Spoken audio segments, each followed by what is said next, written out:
Hi everybody. So the next installment of my astrology journey is learning about your ascendant or our ascendant and its power. So let's have a little look.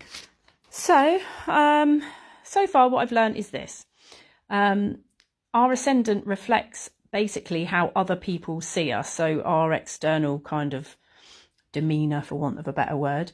And it's how other people will perceive us. Some of the astrologers may believe that our ascendant, which is also known as our rising sign, is more immediately revealing than your sun sign.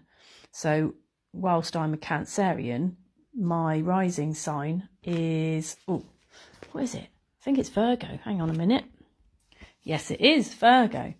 So they're saying that the characteristics of my Virgo rising sign is going to be more obvious to people than my Cancerian characteristics, which I find really interesting. So your ascendant sign is the one that rises over the eastern horizon when you're born, hence the word rising sign. So it influences our coping mechanisms and also how we react to life and what's going on in our lives.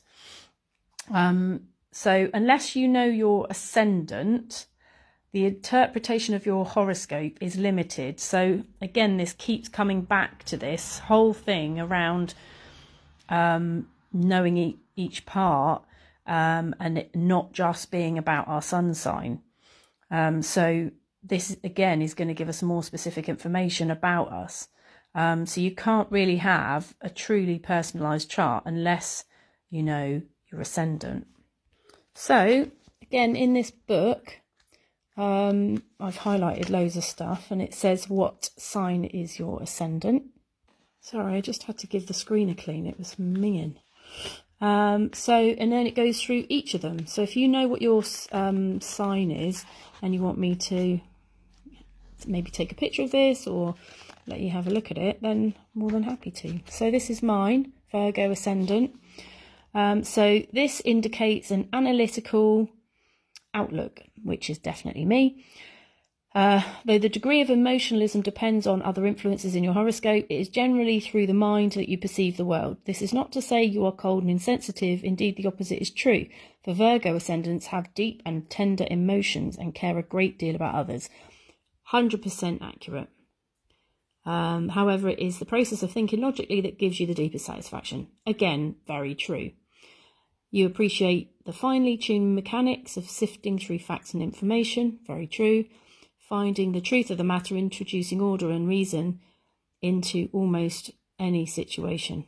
I can't tell you how true that is. They're rather fixed in opinion. I'm pretty open, but I didn't used to be. But not so inflexible that they will not change their minds upon careful review of the facts. That's true.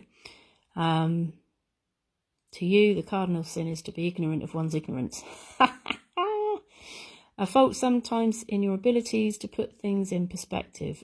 That is true as well. So I can see how this is very much me, and potentially, as I said, this is how others see me. So this is quite a good thing to review about how others would perceive you. So yeah, so again, for those that are coming in halfway through or whatever, this is the book that I'm referring to, the only astrology book you'll ever need.